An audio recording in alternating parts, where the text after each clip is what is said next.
আসসালামু আলাইকুম রহমতুল্লাহ বারাকাতুহু। দর্শক, নেতানিয়াহু ইসরায়েলের কসাই নেতানিয়াহু আর আমেরিকার কসাই ডোনাল্ড ট্রাম্প এই দুজনে মিলে ইরানের রিজিম চেঞ্জ করতে চেয়েছিল।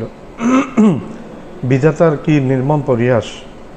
ইরানের রিজিম চেঞ্জ তো হয় নাই, ইরান আরও শক্ত হয়ে দেখা দিয়েছে। 40 দিনের যুদ্ধে ইরান দুটি শক্তিশালী পারমাণবিক শক্তিশালী দুটি দেশের সাথে যুদ্ধ করে ইরান টিকে আছে। এখন বিনিময়ে আমেরিকা তার আধিপত্য মিডল ইস্টে হারিয়েছে। মিডল ইস্টে আমেরিকা প্রত্যেকটা ঘাঁটি ইরান তছনছ করেছে, ধ্বংস করে দিয়েছে। এখন মিডল ইস্টের শেখেরা আমেরিকার উপর আস্থা রাখতে পারছে না। আমেরিকার আমে গেলো ছালা গেল, মিডল ইস্টের ঘাঁটিগুলো মিডল ইস্টে আধিপত্যবাদী আমেরিকার আধিপত্যবাদ খর্ব হয়ে গেল। এখন ইসরায়েলে কি হলো, ইসরায়েলের পুরো ইসরায়েল অনেকটা ধ্বংসপ্রাপ্ত করেছে ইরানেরও ক্ষয়ক্ষতি হয়েছে, কিন্তু ইরান একটি মুসলিম দেশ, ইরান একটা বিশাল বড় একটি দেশ, যার কারণে ইরানের তেমন একটা অসুবিধা হচ্ছে না। তো ইরানের নিজস্ব তেল আছে। ইরানকে দীর্ঘদিন বছরের যুগের পর যুগ ইরানকে স্যাংশন দিয়ে রেখেছিল এই আমেরিকা আর ইসরায়েল। আজকে সামনে ইসরায়েলি ইলেকশন আছে। ইসরায়েলি ইলেকশনের নেতানিয়াহু যে পরাজিত হবে সে ব্যাপারে নো ডাউট। তার বিরুদ্ধে 3টি বড় বড় দুর্নীতি মামলা আছে। সে ক্ষমতাচ্যুত হলে এই মামলার কারণে তাকে জেল কাটতে হতে পারে, এখানে তার ভয়। সে এই জন্য যুদ্ধবিগ্রহ লাগিয়ে রাখতে চাচ্ছে। এরপরে ইসরায়েলের বিরোধী দলগুলো একত্র হয়ে গেছে নেতানিয়াহুর বিরুদ্ধে। তারা একজোট হয়ে দিবে। একে তো পপুলারিটি নাই, তারপরে একজোট হয়ে তারা দিবে। সব কিছু মিলে ক্ষমতার ইয়েটা কিন্তু খুব একটা ভালো ঠেকছে না।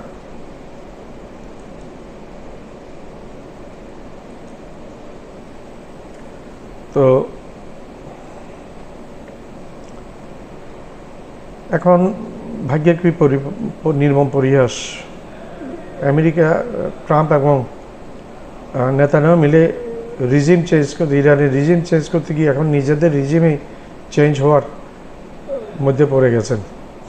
তো যে কথাটা আমি বলছিলাম, পরের জন্য গর্ত খুঁড়লে সেই গর্তে নিজেই পড়তে হয়, সেটাই এখন অবধারিত হয়ে গেছে। আর আমেরিকার আধিপত্যবাদ পুরা শেষ। মিডল ইস্টের যে 6টি দেশ ছিল, সেই দেশের মধ্যে একটি দেশ, যে কোনো একটি দেশ ঘোষণা দিয়েছে তারা মিডল ইস্টের কথার আগে আমি ইউরোপের দেশের কথা বলি। 33টি ইউরোপিয়ান দেশ যুক্তরাজ্য অর্থাৎ গ্রেট ব্রিটেনের সাথে একজোট হয়েছে। তারা ইরান থেকে তেল কিনবে, তেল আনবে, ইরানকে ম্যানেজ করবে, তারা তেল আনবে এবং তেল এনে তারা ব্যবসা করবে। ইরান থেকে তেল কিনবে এবং তারা আমেরিকার ডলারের বিপরীতে চাইনিজ চীনা ইউয়ান ব্যবহার করবে। এটাতে আমেরিকার উপর মরার উপর খরার গা, জুতার বাড়ি আমেরিকার উপর। ট্রাম্পের সাথে ট্রাম্প ইমপিচ হওয়ার সম্ভাবনা আছে, ইমপিচমেন্টের ইয়েতে পড়তে পারে, কারণ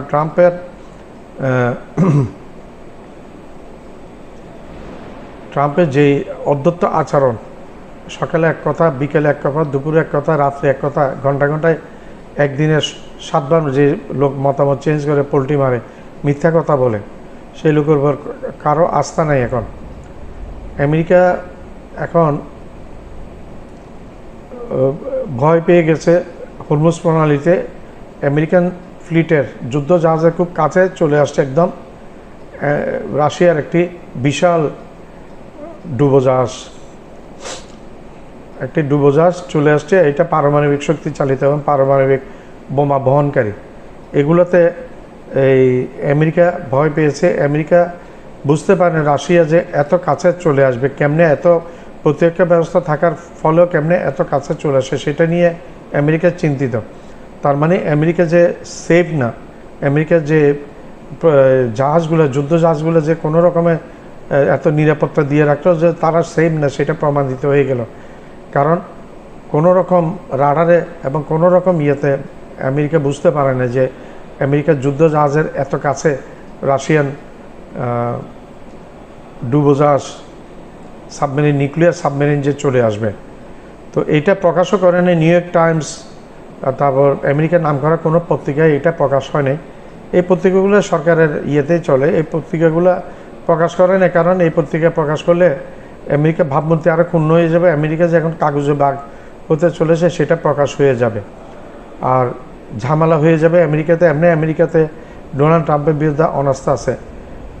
ভাইস প্রেসিডেন্ট জেডি ভ্যান্স ট্রাম্পের যুদ্ধনীতি পছন্দ করে না।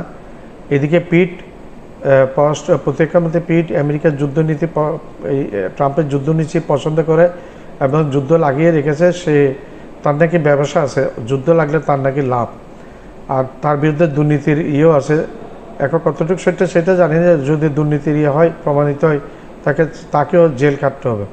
তো সর্বশেষ একটি কথাই বলতে চাচ্ছি, আমরা ব্রিটিশ সূর্য অস্ত যেত না, সেটা অস্ত যেতে দেখছি এখন। হারকেন দিয়ে খুঁজতে হয় ব্রিটিশ সাম্রাজ্যকে, ব্রিটিশ সাম্রাজ্যকে যে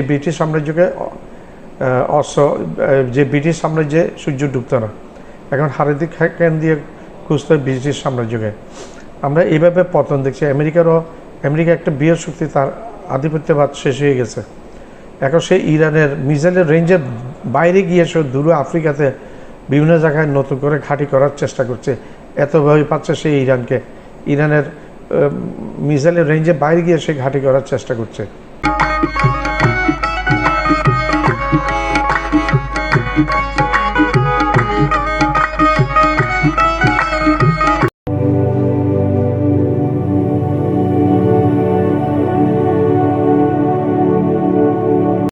আমার এই চ্যানেলটাকে আপনারা লাইক করবেন, শেয়ার করবেন, সাবস্ক্রাইব করবেন, বেল আইকনটা প্রেস করবেন, সাবস্ক্রাইব করতে ভুলবেন না।